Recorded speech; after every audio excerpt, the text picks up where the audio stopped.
Video করব কি হইছে ব্যাস এইটুকু। ফেসবুক তো এখন তো মাশাআল্লাহ সবার হাতেই একটা করে নিউজ চ্যানেল আছে, যে যার মতো গুজব ছড়িয়েই বেড়াচ্ছে। কার আসলে কোন প্লেন ব্যবহার করা উচিত ছিল, কোন এরিয়ায় কে ফাইটার জেট উড়াবে না উড়াবে, এটা নিয়ে এখন কেন আলোচনা হবে? ওইখানটায় স্কুলটা কেন হবে এই প্রশ্নটাও আসলে এখন করার প্রশ্ন নয়, এই প্রশ্নটা অনেক আগে করার প্রশ্ন। ছোট ছোট বাচ্চাগুলা ঝলসানো ইয়ের মতো ঘুরে বেড়াচ্ছে আর মানুষ সেখানে ফোন নিয়ে ঘুরে বেড়াচ্ছে। এই মুহূর্তে আমার দেশের মানুষের মনুষ্যত্ব কোথায়? বাচ্চাগুলোর বিষয়ে কি জানতে চাও বলো? কারণ বলতে গেলে যদি স্টার্ট করি এটা নিয়ে বলা, ধরো বলতে বলতে না মানে থামানো যাবে না আর কি, এত ইস্যু আছে কথা বলা এই বিষয়টা নিয়ে। যে এরকম একটা ঘটনা তো ঘটার কথা না, এবং ঘটনাতে যে কোনো ঘটনা ঘটার পিছনে দুইটা পক্ষ থাকে, দুইটা পক্ষর মধ্যে একটা পক্ষ ভিকটিম আর একটা পক্ষ হচ্ছে ধরো, হ্যাঁ তো ধরো ভিকটিম যদি আমি স্কুলটাকে ধরি, আর যদি আমি অন্য পক্ষ যদি বিমান বাহিনী, যেহেতু এটা দুর্ঘটনা বলা হচ্ছে তার মানে এটা ইচ্ছাকৃত না, কিন্তু ইচ্ছাকৃত না ওকে ফাইন, বাট ঘটনা তো প্রত্যাশা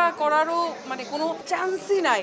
এরকম একটা জায়গায় ফাইটার প্লেন উড়বে, বা আসলে দায়িত্ববোধ কার কতখানি, এখানে কার আসলে কোন প্লেন ব্যবহার করা উচিত ছিল, কোন এরিয়ায় কে ফাইটার জেট উড়াবে না উড়াবে, এটা নিয়ে এখন কেন আলোচনা হবে? এটা নিয়ে তো এটা হচ্ছে ধরো ওইখানটায় স্কুলটা কেন হবে এই প্রশ্নটাও আসলে এখন করার প্রশ্ন নয়, এই প্রশ্নটা অনেক আগে করার প্রশ্ন। কিন্তু এটা না দেখার মতো ছিল না, মানে 2 দিন মানে প্রথম দিন থেকে মানে অসুস্থ হয়ে তারপর থেকে ফেসবুকে ঢোকাই বন্ধ করে দিয়েছি। ফোনে যতটুকু খবর নেওয়া যায় কাছের মানুষজনদেরকে তাদের খবর নিয়েছি, ফেসবুকে ঢোকা যায় না। আর ফেসবুক তো এখন তো মাশাআল্লাহ সবার হাতেই একটা করে নিউজ চ্যানেল আছে, যে যার মতো প্রপাগান্ডা ছড়িয়েই বেড়াচ্ছে, যে যার মতো গুজব ছড়িয়েই বেড়াচ্ছে। দেশের মানুষ প্যানিক করছে, মানুষজন অসুস্থ হয়ে যাচ্ছে, আর এইদিকে ছোট ছোট বাচ্চাগুলা মানে একদম কি বলবো মানে ঝলসানো ইয়ের মতো ঘুরে বেড়াচ্ছে আর মানুষ সেখানে ফোন নিয়ে ঘুরে বেড়াচ্ছে।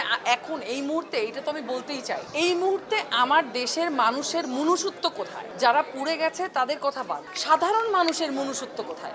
আমাদের সবার হাতে একটা করে ফোন আছে, ব্যাস খালি ভিডিও করতে হবে, ফেসবুকে দিতে হবে। ভিডিওটা যত ডেঞ্জারাস হবে, যত গ্রাফিক ভিডিও হবে, তত বেশি ভিউজ হবে, ব্যাস। বাচ্চারা দৌড়াচ্ছে, পোড়া বাচ্চারা দৌড়াচ্ছে, মানুষ ভিডিও করছে, বাবা মাকে খুঁজে পাচ্ছে না, মানুষ ভিডিও করছে। পোড়া শরীর নিয়ে মানুষ রিক্সা খুঁজছে, সিএনজি খুঁজছে, কোনো সিএনজি ওয়ালা যাচ্ছে না, কোনো রিক্সাওয়ালা যাচ্ছে না, মানুষ ভিডিও করছে আর জিজ্ঞেস করছে ভাই কি হয়েছে। মানে আমাদের দেশের মানুষ, আমরা যারা প্রতিদিন রাস্তায় বের হয়ে কাজে যাই আবার বাসায় আসি, আমাদের ব্রেইন কোথায়, মানে মনুষ্যত্ব কোথায়? তাহলে দেখা যাবে কি জানো, একটার পর একটা দুর্ঘটনা ঘটতে থাকছে, মানুষের লাশের মিছিল পড়ে থাকবে, লাশের গোডাউন হয়ে যাবে, আর আমরা আশেপাশে ঘুরবো। মানে আমাদের আসলে জানারও দরকার নেই মানুষটা কেন মরলো, কিভাবে মরলো, একটু বেঁচে আছে কিনা, এখন হসপিটালে নিয়ে গেলে বাঁচবে কিনা, ওগুলোও আমাদের জানার দরকার নেই, আগ্রহ নেই। আমরা ভিডিও করবো কি হয়েছে ব্যাস এইটুকু।